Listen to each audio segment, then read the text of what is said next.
on the Lake Geneva shoreline, make records with the mobile. We didn't have much time. Frank Zappa and the Mothers were at the best place around. But some stupid with a flag on burned the place to the ground. Smoke on the water, a fire in the sky. Smoke on the water.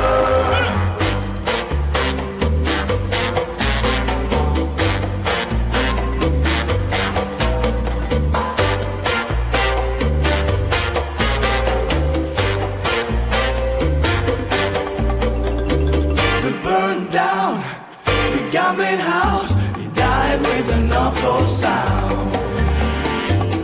Funky Claw was running in and out, pulling kids out of crowd.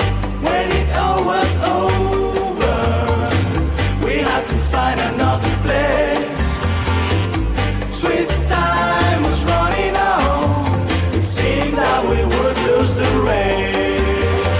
Smoke on the water, a fire in the sky. Smoke on the water.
Good old Senior Coconut. Hello, our users. My name is John Kulas.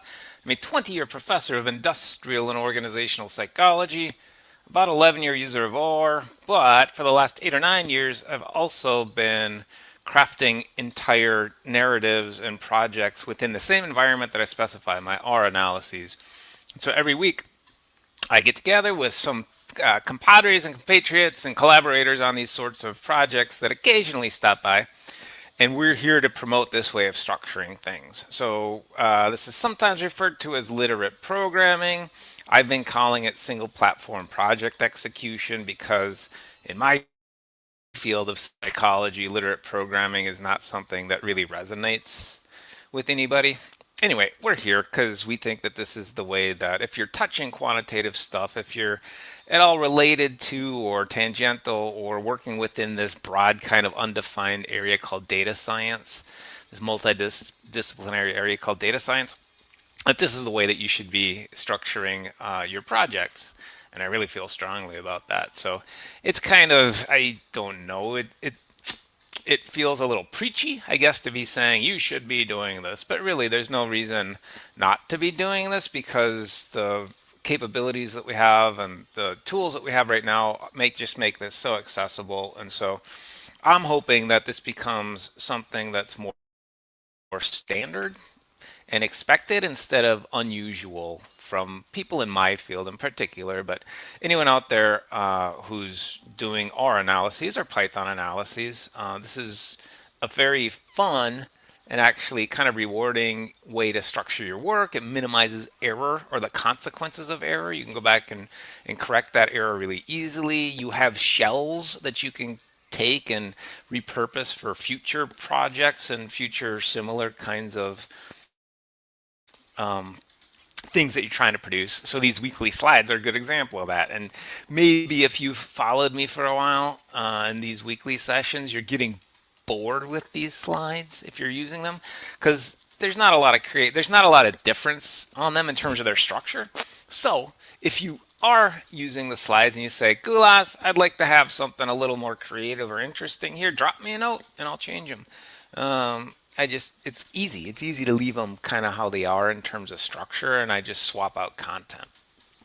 So we're here every week just promoting these literate programming principles and this way of structuring your work that's consistent with this idea of reproducible research. And really my interest here is just minimizing error. And I think this is the way that work can be structured if you're working with data, such that the consequences of error when you make it are going to be minimized. Now, one thing, before we get started tonight, so StreamYard, the software that I use to do these weekly live streams, it keeps adding features. And so I can tell that part of the StreamYard client base is not Gen X, because I'm feeling my Gen X-ness more and more every day.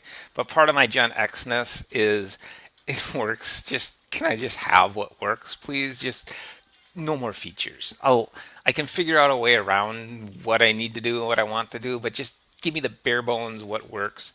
And so one of the features that they added was just last week was something with mobile phones or mobile devices or just phones that you're viewing this.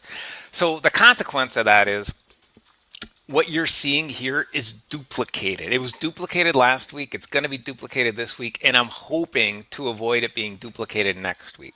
So I'm going to try to shut that feature off next week. But if you happen across this, and I'm just a little tiny pin prick on your device there, if I'm just a little small pixel, there is a different stream that's going on, and I'll try to. I know most people that watch this don't watch this live, but they seem to prefer to watch this after the fact. And so in the description of the video, for especially that little pinprick phone video, I'll put a link to this regular one as well. What I'm seeing is just fully laid out. And that might be convenient for some people, but the way that these weekly sessions are intended, so I'm kind of showing how to code, and we're live coding, and I don't see how that's going to be all that effective or useful or interesting for anyone who stumbles across that. So I'm going to try to disable that, but you'll see this duplicate. This week's live stream is duplicated, and that's what's going on with that. Is one is intended for desktop and one's intended for handheld devices. So we're here every week. We've done 103 of these sessions, probably more actually, if you count some other non-live stream things that we've done. But we're really promoting this way of structuring work, and we want to be here. The reason we're doing this every Tuesday at 7 o'clock Eastern for roughly an hour is we want to be a resource if there's anyone out there who's interested in doing this and you just have questions about it, or you just maybe feel like there's a community of people doing this. We're here for that. I know even as someone that uses these uses these products and procedures quite often, there can be a level of intimidation with it.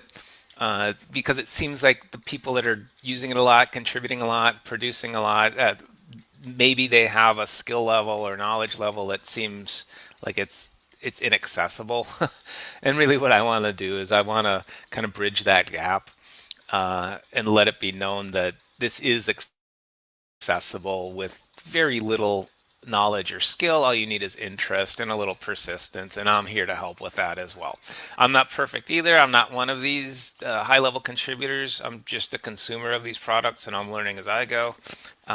So we're here for that. And if anyone has any questions, just drop them in the comments and I'll try to answer them. If you get to this after the fact and you want to leave a comment, I can address a comment at that point as well.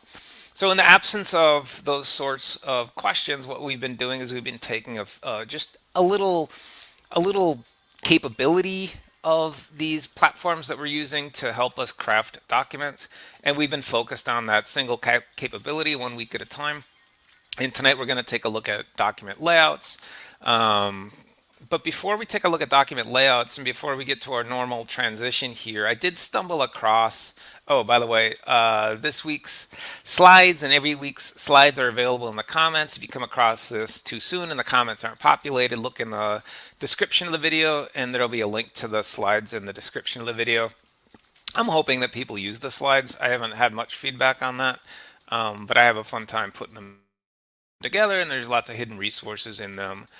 So hopefully people are aware that those are a resource.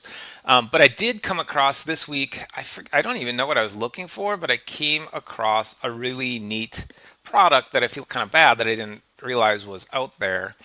And there is a book that this person, Nicholas, has put together that's focused on a lot of what we're talking about every week, and it's called Quarto for Scientists. I haven't gone through the whole thing, but Nicholas it seems like he's using the same basic toolkit that we've been using on these weekly sessions, and that is RStudio, R, and Quarto. And those are kind of the IDE is RStudio, the language is R, and then the software that permits and really makes easy to produce these publication ready documents, slides, and reports and books and websites. That software platform is called Quarto.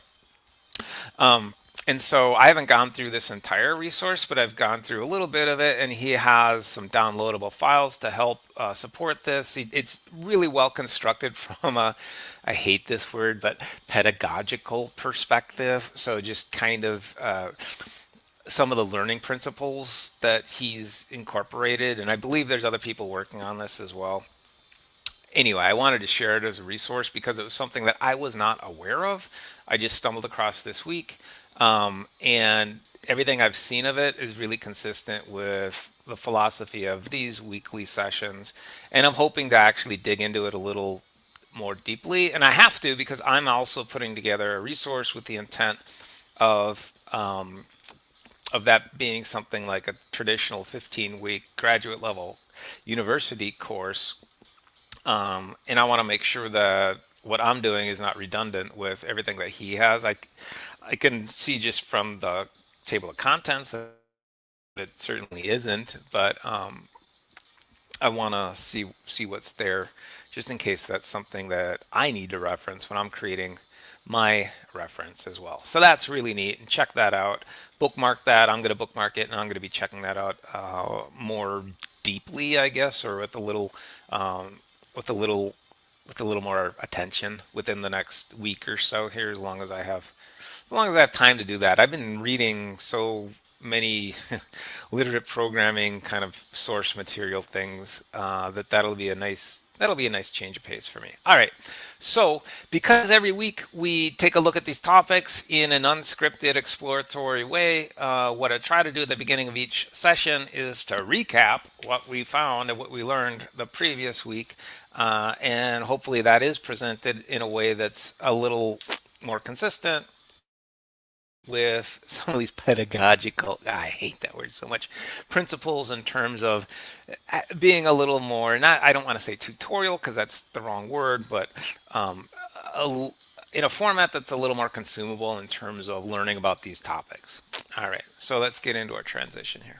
Last time, you remember, our heroes were creeping up on a strange-looking spaceship when they came upon the leader of those monstrous mechanical mice. Bullwinkle, a big cheese! I wish you wouldn't say those things so close together. Coward that he was, the big cheese turned and ran with our heroes right after him. It was then that a strange-looking weapon emerged from the spaceship, aimed and fired. They got me, Rock! No, Bullwinkle! They got you? No! Him? Him! Sure enough, it appeared that the big cheese had been stopped cold by the mysterious ray. He makes a nice-looking statue, don't he? Yeah, sort of a V-mouse to Milo. Hey, Bullwinkle, he's been scrooched! Been what? Scrooched! Oh, fiddle faddle, Rock. Only moon men can scrooge people. Sure, and just where do we find moon men? On the moon. Or in spaceships or... Yeah, funny how that works out. V-mouse to Milo. I always hear these differently when I'm wearing these headphones, so I appreciate them more. Last week, again, we've been going through the topics that we've been choosing are somewhat arbitrary, but we're following this convention of just following the sequence of the alphabet, our English alphabet. And so last week was the letter K, and so we talked about cables last week. Cables in the form of a cable is an early option in terms of producing tables within these documents that we make. So Kable works for PDF documents, it works for HTML documents, and those are the two, and we're going to see this again tonight, those are the two main kind of document types that we want to make sure that what we're doing is going to work for.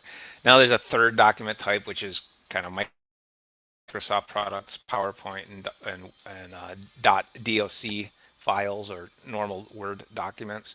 Those are not something that we've focused on these weekly sessions. If someone's interested in that, drop me a note. We can.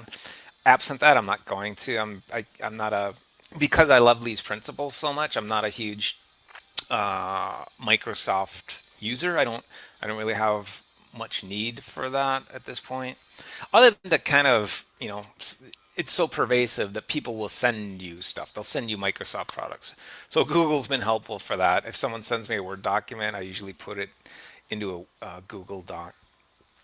So last week we were talking about cables, and the cable function has a little confusion built into it because originally it was intended to be this minimalist kind of procedure to produce these tables that can be used in documents, and the document types can be multiple document types. And so again, the primary transportability issue that we're concerned with here is PDF documents as well as HTML documents. And Kable, the original Kable from the knitter package, the original Kable specification is fantastic because it works equally well in PDFs as well as HTML files.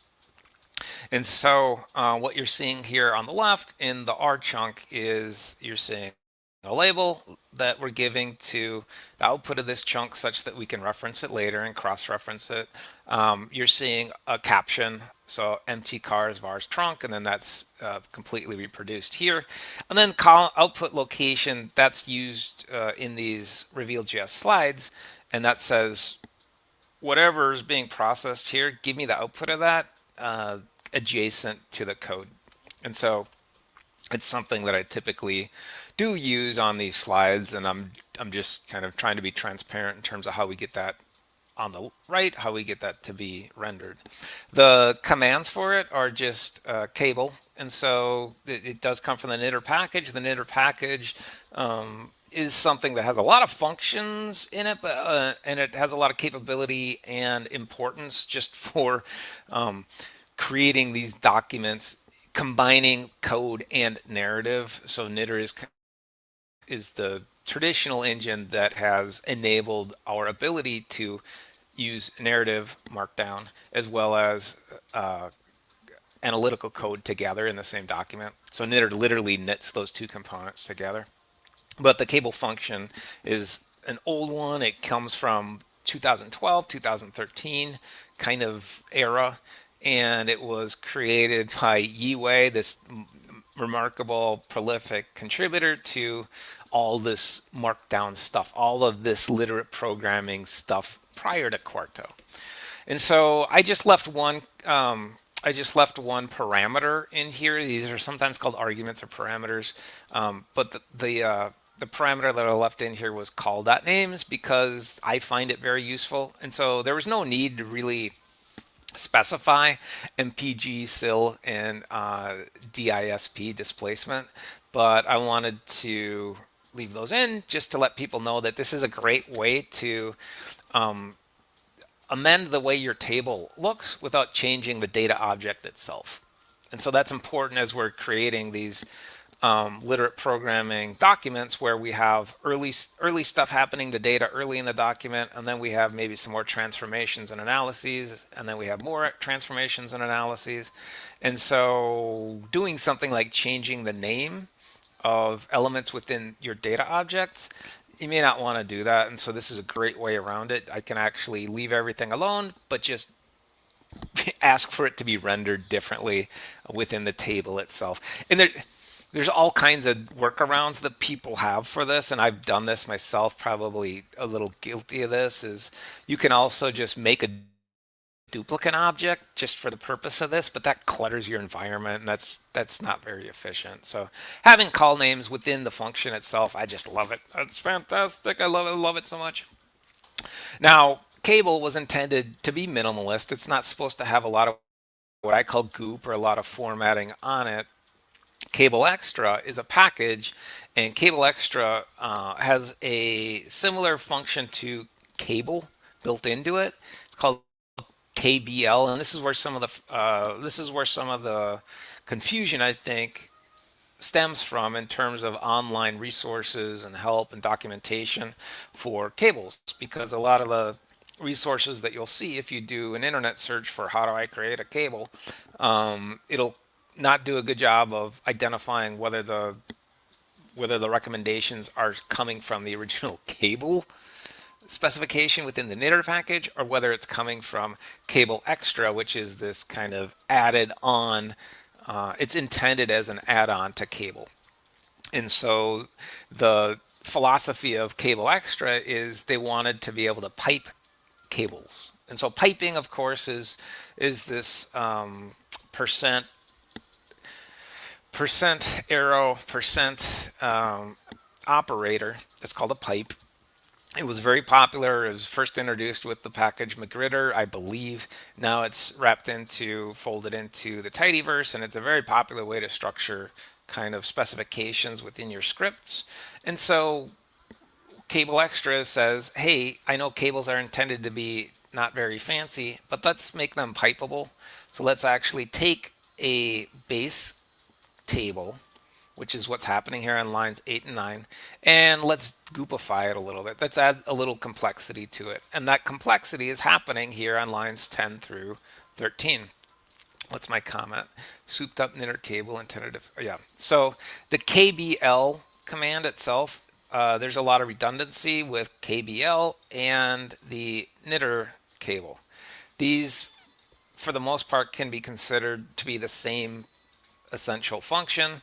My understanding is the Kable Extra KBL actually does take knitter cable, and then it just does a little amendment to it, so it's based on knitter cable.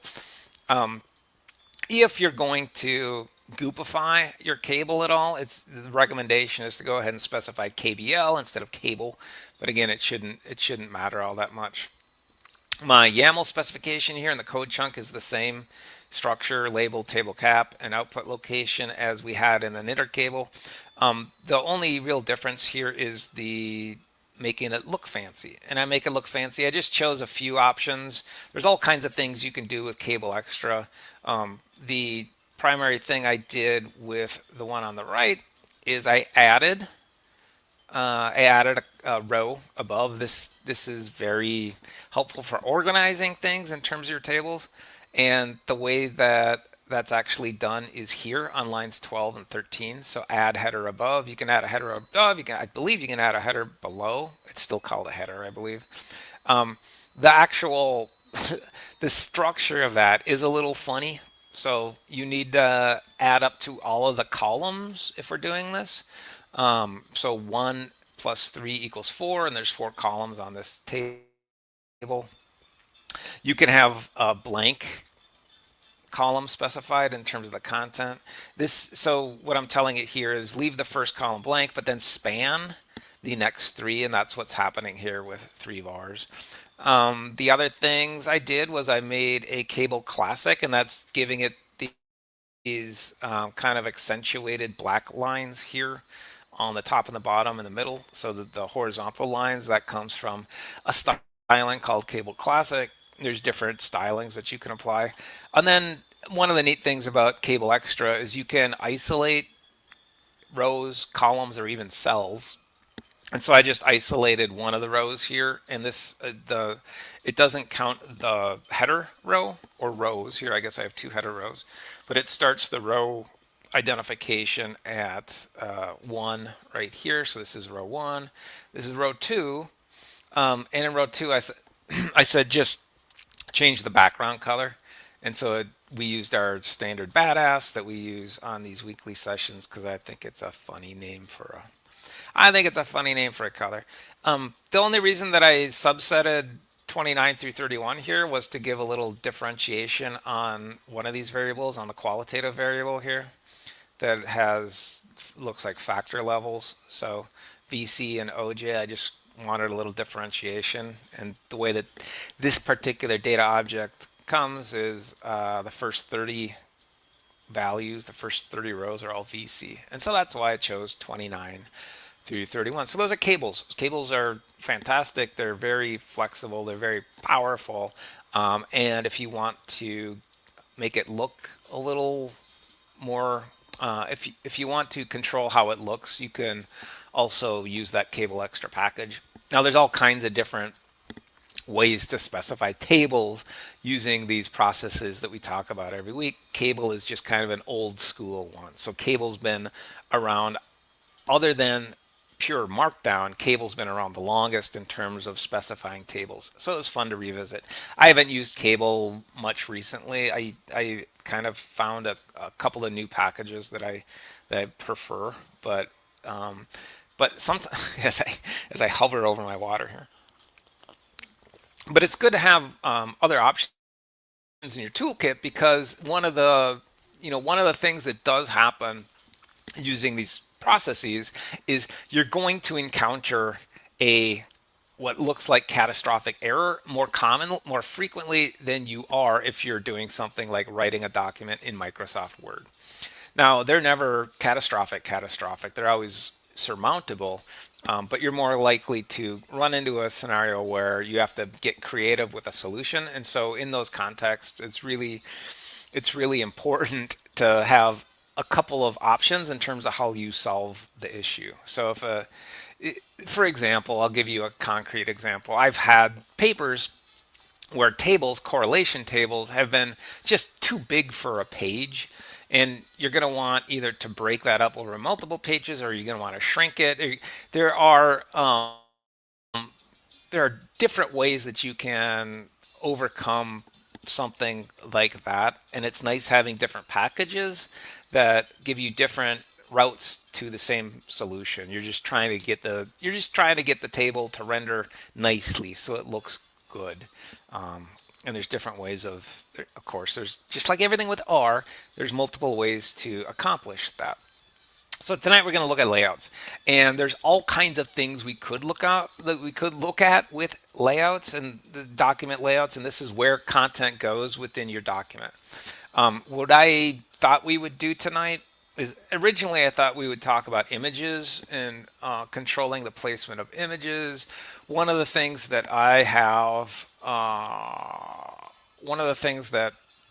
has been challenging for me, even in HTML documents, and I say that because HTML documents tend to be more forgiving than other document types in terms of giving you something. But one of the challenges I've had is having floating images that have text wrapped around them, and so I don't think we're going to get to that tonight. But certainly, if someone and I have solutions for it, of course. But if that's a topic that someone is interested in, we can certainly cover that not tonight, but on a subsequent session.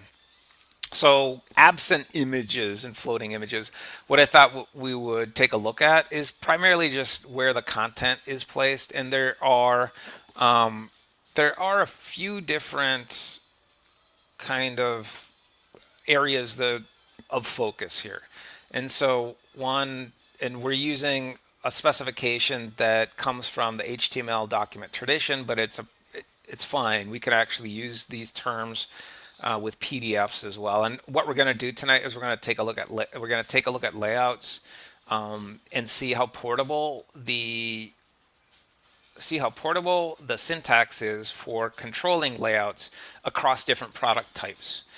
And definitely what we're going to look at is we're going to look at HTML product types, we'll look at typist product types, and we'll look at PDF product types. And those are the three that tend to give you the most feedback in terms of, yeah, I like this one, but I'm not going to be cooperative with these other ones. And again, HTML tends to be the most forgiving, just the way that the software that we're using, Quarto, is structured. And PDF tends to be the most picky or finicky, with typist kind of straddling the two there. So typist, sometimes is aligned more with the HTML, yeah, we're flexible side, and typist sometimes is leaning a little more towards the PDF, I'm gonna be finicky side of things. So we're gonna talk about layouts in terms of the body and the margin primarily. Sidebars we can take a look at those as well. But I want to see if we can control where we place things within our documents. In terms of definitions, this link, and again, these links on this week's slides, there's going to be some redundancy to them, but these are all references that helped me kind of conceptualize how I want to control things. And so the language here is important. So knowing that body is the main middle part, it sounds kind of silly, but it's really important. And that word you're going to see is actually something that becomes important. Body and margin are words that are important in terms of how we're specifying where we want content to actually be. You can see there's all kinds of web designers have gone over this for years, but there's all kinds of kind of little subtleties in terms of differences here. The body itself is between these two left-hand and right-hand margins. If you want to go a little bit outside the body, there's something called an outset. There's the page that is broader than the body itself. And the page is the entire visible screen on HTML documents. One of the advantages of these is that these are scalable. So if I can drag, you know what I did? I was trying to drag, rookie mistake there. I was trying to drag the X, right? I shouldn't have done that. I should have dragged the lower part, not the upper part. But I can't find the upper part. What I wanted to show was that these HTML documents are responsive. So what the page is and what the body is actually changes. And as a matter of fact, and the reason that images are helpful when we're talking about layouts is because you can really kind of see that difference with the images themselves. These specifications that we're going to make in terms of body versus margin versus page, these are going to be relevant not just for images, they're going to be relevant for words, which is what we're going to focus on tonight. They're relevant for objects such as tables. Now hey, look at that, they used the kable. It's good to see kable again so recently after we just talked about it. There's an inset, what the heck? Okay, so inset's just a little broader than outset, but narrower than page. So again, these terms are important. That's why I called this bullet point, I referred to it as definitions. I was getting definitions and terms from this. What else do we have here? Screen inset. We talked about inset. There are capabilities that we can apply in fenced divs. There are also the same capabilities that we can apply within code chunks themselves. Margins, I wanted to make sure tonight we're going to talk about margins as well. Margins, I believe, in terms of margin content, that's something that primarily, some of this might not be supported in a PDF document type. And margins are one of the things that just might not be supported. So one of the things that make PDFs a little more rigid in terms of you can do that is PDFs are almost minimalist by design. That is the functionality that they have, they don't want to get crazy with it. HTML is more like the rambunctious teenager of these document types. It's like, I'll try that. Yeah, you want to do this? All right, I'll accept it. And so with HTML documents, we're going to see the capability of playing with these margins a little easier is my expectation. And with PDFs, if we struggle, PDFs, that's something that may just not be built into the system. It just may not be capable. So I'm considering this content to be all kind of the same. So there's different types of content that you can put in margins. Here they're putting a footnote. You can also put references, which is kind of neat. I could see a use for that. There's also asides, which are fun. So asides is just kind of like it's like a call out. We could put call outs in margins as well. and then you can have this kind of overflowing, everything we talked about with outset, inset, page, and what was the other one? Outset, inset, page, and body. All of those terms also apply to just one direction. So you can do it for the entire element, or you can do it directionally within these elements, and you see just here right and left specifications and what those control in terms of content. Okay, so there's a lot there. We're not going to get to all of it tonight, but let's try to get to some of it. And the other thing I wanted to, we're going to cover this for sure. So the thing I think we'll start with, boy, that was a really slowly kind of rising, kind of creepy. Just wasn't that creepy how slowly that came up? It was like a zombie or something. I don't know. Let's see if we can reload that. Oh, no, it's not going to come up again. One of the things that we need to cover tonight for sure is just columns and controlling columns within these different document types, because that's something that is supposed to be portable across different document types, but historically it hasn't been. And so what I did this week to prep us for tonight, what I actually did was I made sure to install the most recent version of Quarto. And so I have 1.8.26 installed, which is kind of a major change for me. For the last 6 months or so, I've been using, I think, 1.4 maybe. So there are some updates that I actually missed.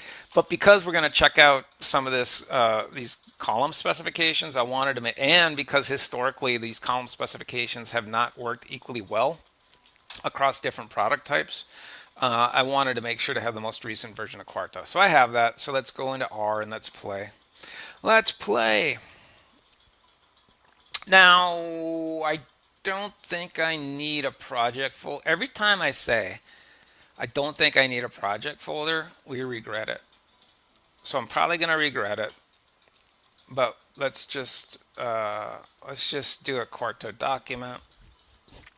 Now, I don't know what I did to my RStudio here, but the last couple of times I've asked for a blank Quarto document, it's been blank.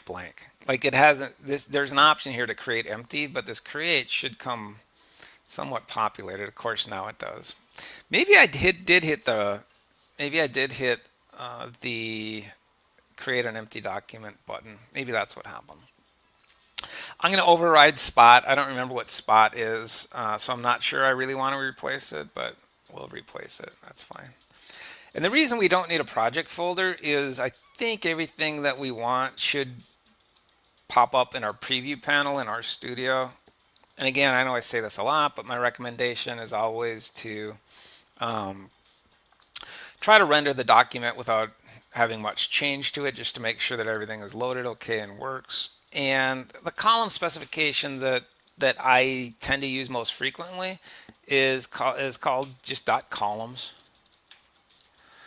And you have to have a closing fence on that as well. So let's just encompass everything here. So my closing fence is going to be at the bottom.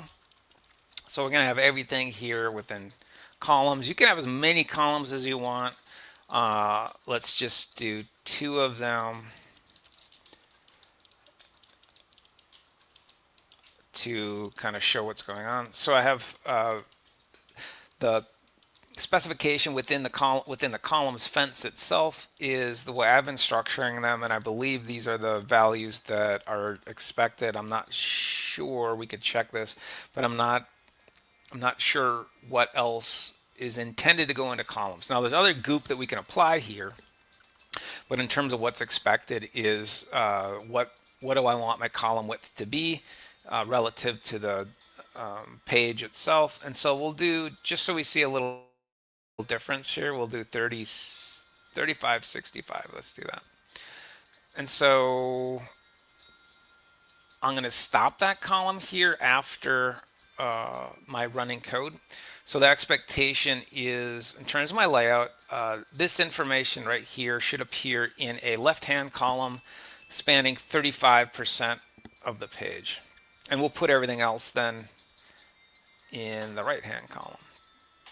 And again, we could have multiple, we could have 3 columns if we want, we could have 4 columns if we want. I do recommend, and this is where your scripts get a little unwieldy, I do recommend putting spaces between these fences. It sometimes is consequential. Unfortunately, it'd be great if it wasn't, but it sometimes is. So I'm going to do a second column width. And this isn't always needed. So this, as long as it's within the broader fence, this should give me information that's 65%. And it doesn't need to be 65% either. So this is going to be more important in terms of specifying it if you do want that full 100% spanned. And so let's go ahead and re-render this. And keep in mind that your preview panel isn't always going to be a good representation of what the document looks like. So there you actually see what we expected. If I wanted to move running code up on top of the other content, I can do that pretty easily. I'll just take these two, the closing fence and the opening fence, and I'll move them above running code. And now the first column will just be Quarto paragraph, and then everything else will be in the right-hand column. There we go. Very easy peasy. Again, if you don't specify this second one, it should look the same. Let's actually do something a little different first. So let's go ahead and make this narrower. So we'll also make this 35. So the expectation here is that it'll be 35 this column, and then this column is going to be narrower. It's not going to span the entire body. It's going to be compressed. So we can try that. And there you see kind of emptiness left on the right.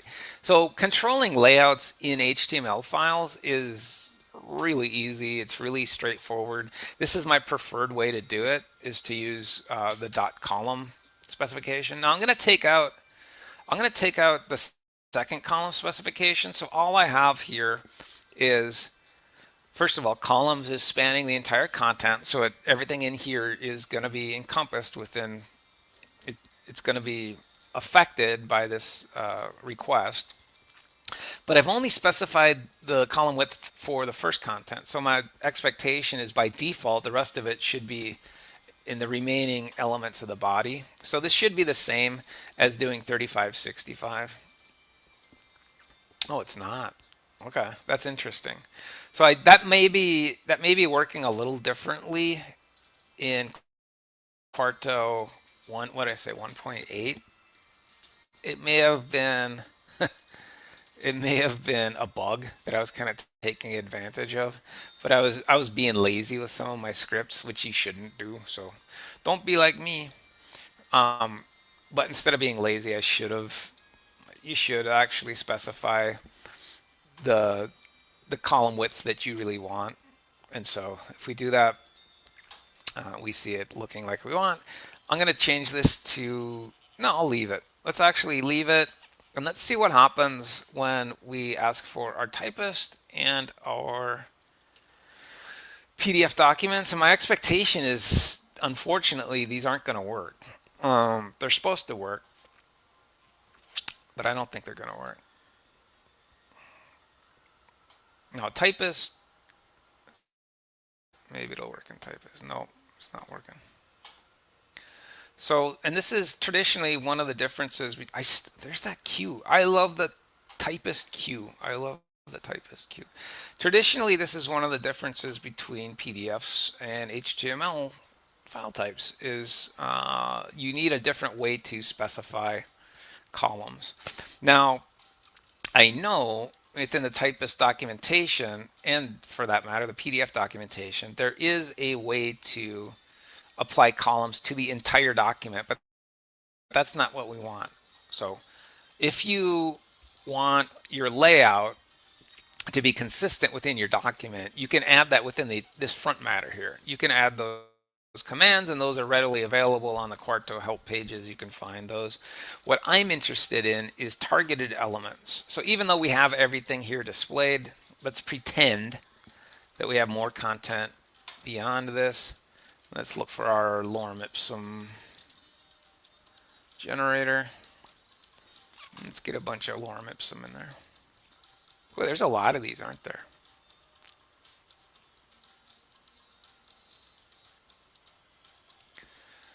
And I guess it could be everything, couldn't it? Or it could be anything. It doesn't need to be lorem ipsum. I think with Diego here one week, what we did was we actually used Moby Dick. That was a little more fun. I think we were looking at typist then when we were doing Moby Dick. So I'm going to put it back on the HTML bit in a second here just to show that there is a differentiation. And we're going to try to replicate that in typist and PDF formats. We won't be able to do it through this .column specification. Now the other thing I should do just for better practice, I guess, it is possible, and see, this is the effect that I wanted. I wanted some isolated information that has a layout that's different. Okay, so let's actually go back to my slides, and I think I have a link. Kulas has too much open. Let me find my slides. You good people have a link to it. I don't have a direct link to it. What is today, the 18th? So there's a couple of things we can check, and one of the things one of the things I think we can check is this layout command. Now layout has, my understanding is this was intended for images, but I use it. I've used it to control the placement of words as well, not just images. And this does seem to be more portable. And so there are kind of two similar commands that we can actually use. One is layout and calls, and then the other is just layout. And there's a little bit of back and forth here in terms of the difference between those two. There is a technical difference between those two. Again, my understanding is layout itself is something that's more commonly used with images, but we can use it with words as well. And then layout and call is something that is it's a little closer in structure to the column specification that we actually have. Now we can also try grid, and maybe let's try grid first, because I haven't tried grid actually. We should be able to change. Let's do this. I don't use grid, so this wasn't something that I expected to see as we're looking through the file that I chose to link.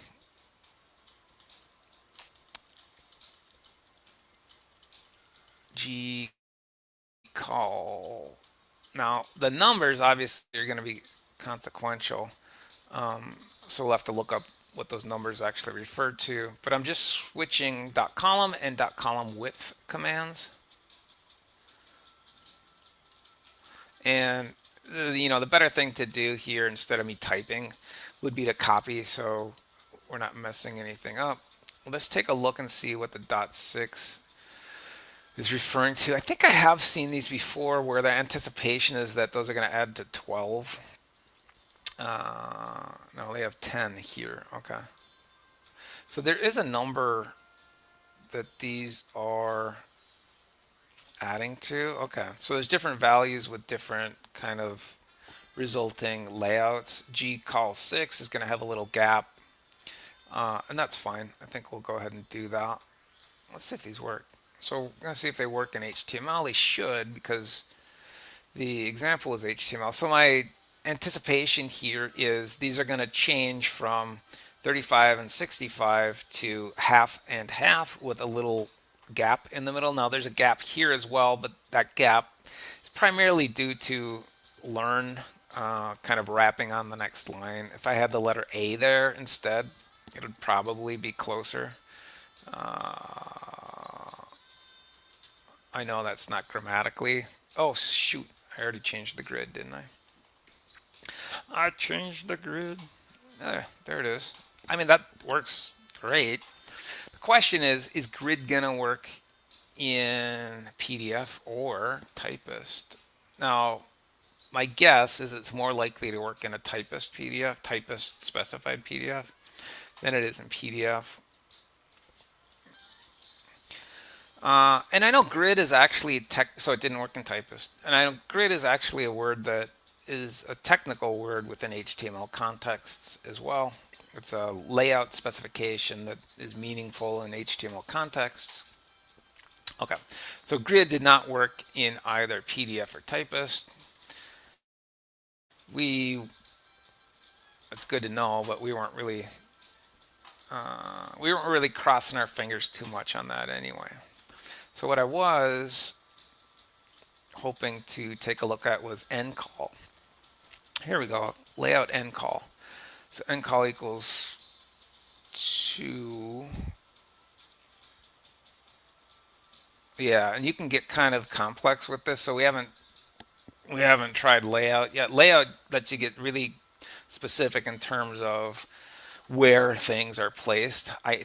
My understanding is I believe it does use underlying it kind of some of those grid specifications. Now layout endcall is going to be a little, you have to be careful with this because the spacings are going to have consequence here. So the spacings is what's determining what goes in one column and a second column. And so you can see it kind of hops, it bullfrogs or frog hops each other. So it takes this information, puts it in the first column, takes this, so you can think odd and even. Every odd row with a space between it goes in the first column. Every even row goes in the second. Now this is not a wonderful way to structure information because you got to really think about it, but we'll try it. So we shouldn't have to do our content specifications here anymore. We just need one big end call specification. And again, these, and we'll leave our lorem ipsum. So same content before the lorem ipsum. My expectation is we're going to get it in 2 columns.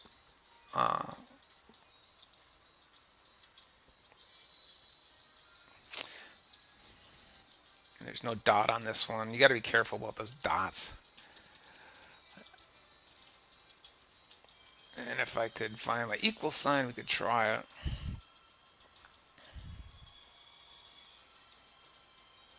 I don't know if you can hear my music tonight, but it's very, it sounds, I don't know, arabesque maybe? So it did it, but it took 1 plus 1, it took our code chunk and it put it outside of there. So we would probably have to specify where that goes within the column layout, within the code chunk itself. And we can come back to that if we have enough time.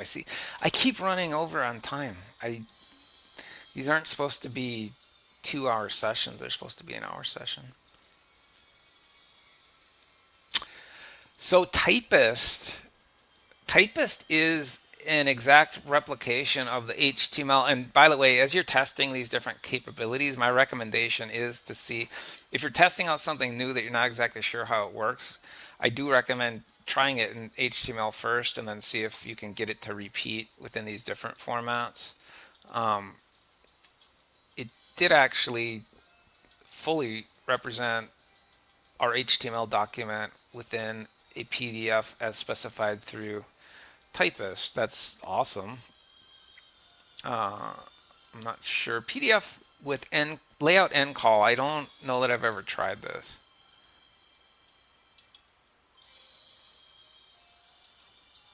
And again, there's an intermediary process with the PDF specification. It's going to generate a tex file, and that tex file is what this is compiled from.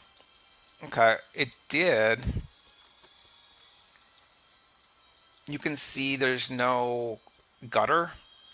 So there's no gutter on the PDF file. So the gutter is the space between these two columns. So we might, let's see if we can do 3. Now, one of the things about PDF and just the more we use typists, the more I'm impressed with just the internal logic and how things look. I got this going on my screen here. I don't know how the calculator came up. I have a calculator. I don't need you, old school calculator. I can ask what's 2 plus 2. Look at R says 2 plus 2 is 4. There's a 3 columns, and I wanted to do that to see if the PDF looks any different if we increase the number of columns. The gutters here are fantastic. They look great. Let me do the HTML. Let me do HTML one more time just so we can see what these look like. And again, there's no monkey business here that I'm doing. It's just these are the default specifications without us doing any sort of fiddling. And by fiddling, I mean we can change the size of those gutters. We can control the placement of those columns more specifically. We would if we were, if this were a product that we were trying to market or sell to like some consumer base or some customer, some client. What's going on here? So I wanted to compare these two, and I'm looking primarily at the gutter. The gutter looks similar. Now, one of the things you're going to notice across these different document types is the PDFs. By tradition, the PDFs have a lot more of these, what are they called? These continuations. There's actually a name for it. But these dealy bobbers. And it's not called a dealy bobber, but I'm calling it a dealy bobber. When it's cutting off the word and hyphenating it, that's a lot more common in PDF applications than it is in HTML. And so this is the PDF, and it was generated via typist, but this is the PDF, and here is the HTML file. So I'm looking primarily at the gutters. So I got off on the typist specification because of the continuation with the hyphenated word, but initially I was looking at the gutters. The other thing you're seeing here is this right justification by default on the PDF files. So everything's aligned well on the right. That's not happening with the HTML files. And one of the reasons that's not something that HTML worries about is because on HTML files, again, you can have this kind of changing screen size. And, if you do that with a PDF, the content's not going to be reflective. The content isn't reactive. The content is stable. Okay. So layout end call is working great. That's actually fantastic. It's a fantastic way to specify how your content is displayed that's portable across HTML, typist, and PDF.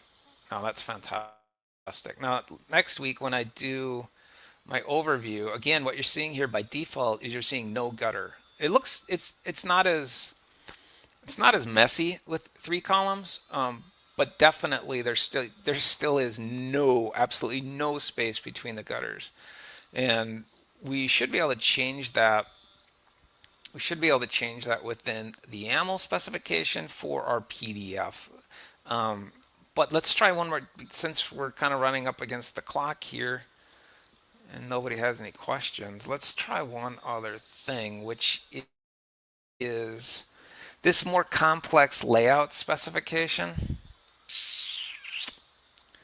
And so this more complex layout specification, one of the things that I've done in the past is, and I'm not sure if this is still supported or not, but you used to be able to have a little more control over what is actually being displayed in terms of the content itself.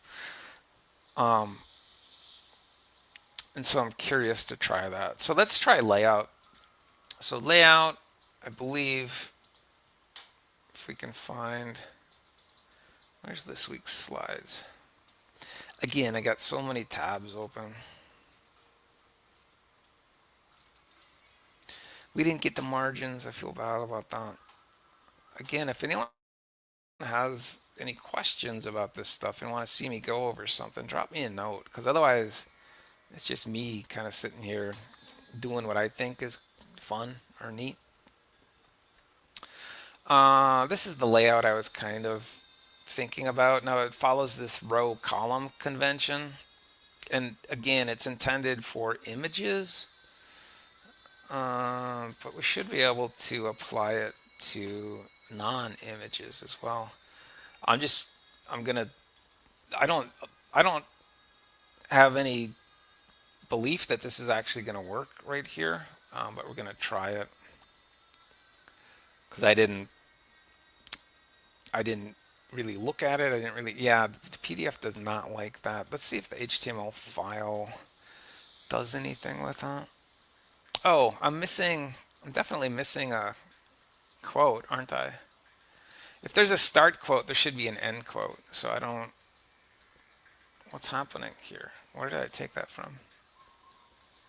Oh, user error. That was Kulas. So I didn't copy enough there. But again, I didn't really look at it carefully. I'm not really anticipating that that's going to work. It did. Huh, look at that. So it gave me left-hand information, gave me right-hand information, and then it gave me spanning information. I'm sorry, this is the spanning information down here. Let's include some lorem ipsum so we have more content.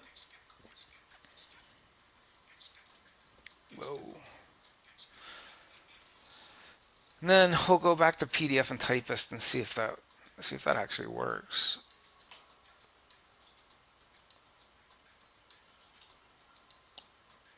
Now, one thing we haven't done is have a lot of control over. We're controlling what things look like, but we're not controlling well where it actually, what goes into what column element. And so what I did there was I changed it from the from the row column specification to just no column specified, but only rows, and it renders a little differently than what you expect, because what you're seeing are columns, but what you're seeing are columns, but you're seeing columns that are identified via the row comma column convention. I know it's a little confusing. But in terms of the internal logic, in terms of how it's taking that, again, it's using spaces as kind of its differentiator. So if we were to put some spaces in here, you're going to see different distribution of content.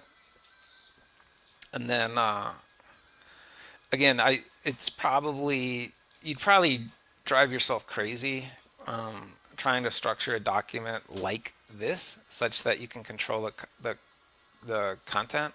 But you can see when you introduce those spaces that we're actually getting a more equal distribution of content across those columns. Okay, so let's see if layout works with those different documents. I don't believe we've tried this yet, and I've really messed up my document. It's just got a ton of crap in it.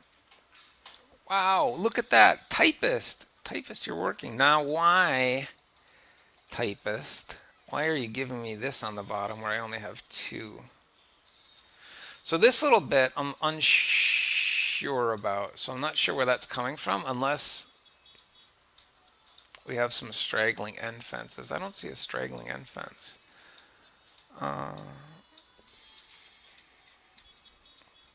So that's curious that it went from 3 to 2. Let's see if we can force it to just 2. Let's see what that looks like. Okay, so this makes a little more sense. So there's a little bit that it looks like the page specification. So it's not something that is, now that's really interesting. So it's not something that is operative across pages. So there's something about the page break that's interfering with our layout specification. That's definitely not something that I anticipated, but it's very interesting. So 1, 1, we can make 4. We should be able to make 4 columns on here.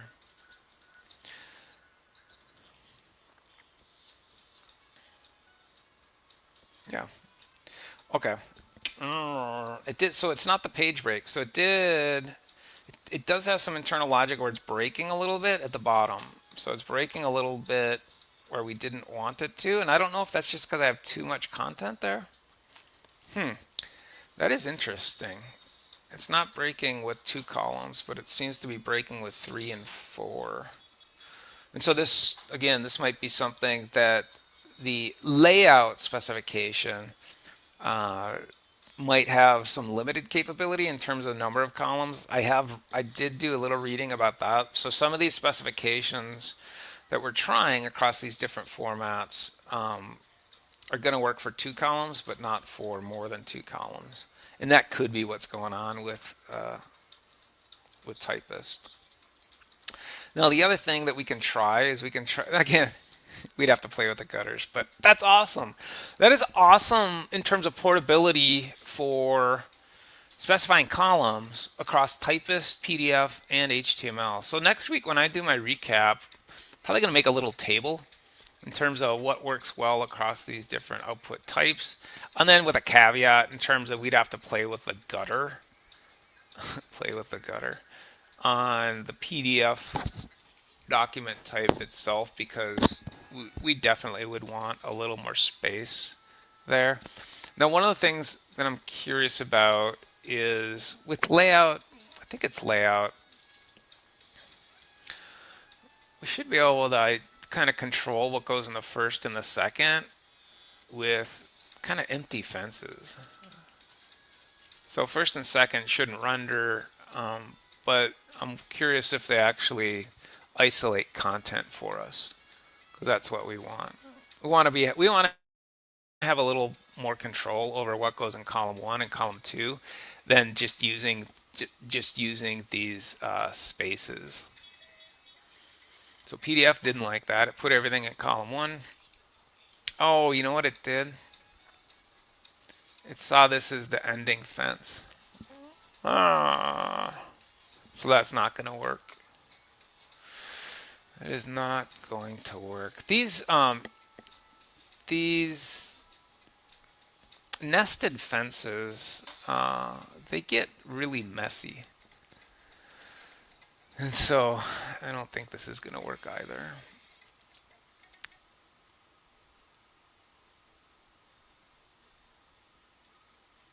Yeah, we're getting the same thing. Let me just do one quick check here and see if I have any example that I can pull from that might actually help us out.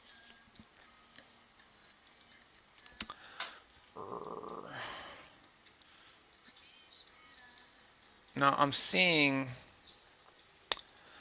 a different specification of this. So I'm seeing if we call this first column, this can't work.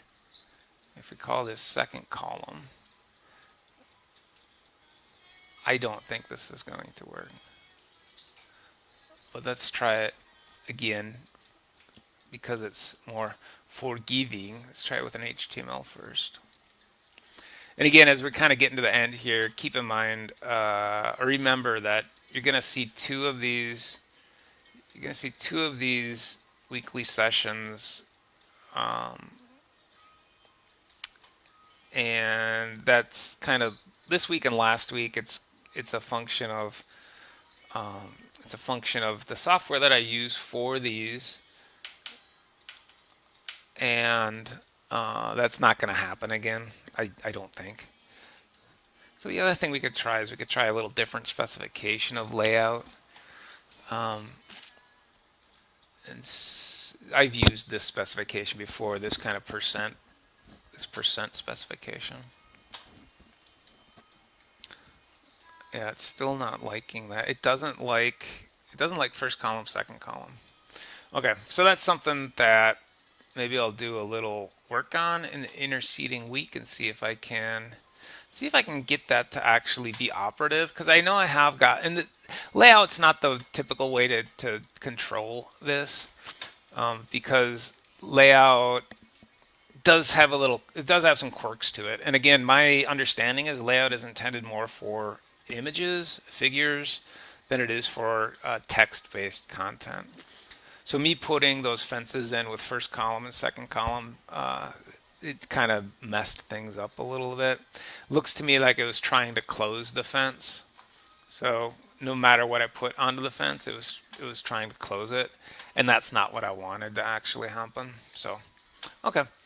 So that's kind of some rudimentary layout information. Again, we didn't get too far in depth with it. We can get a lot more elaborate, a lot more sophisticated with the layout of your documents. We can put stuff in margins. We can play with the margin width. We can actually, again, it gets really kind of elaborate when you get into image specifications. And whether you want to be very specific about controlling where images are, or if you want to allow a little more flexibility in terms of browser and interactivity.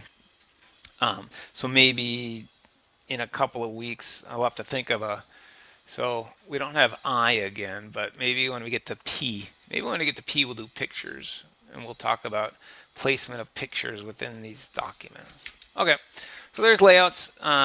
Again, be on the lookout for the larger session, the horizontally displayed session if you're watching this on a phone, or if you're looking at me and you're just seeing a little tiny image. There is a better version available on YouTube right now, and next week there won't be, because hopefully I'll figure out how to shut that off. All right, thanks everybody. Have a good rest of your week.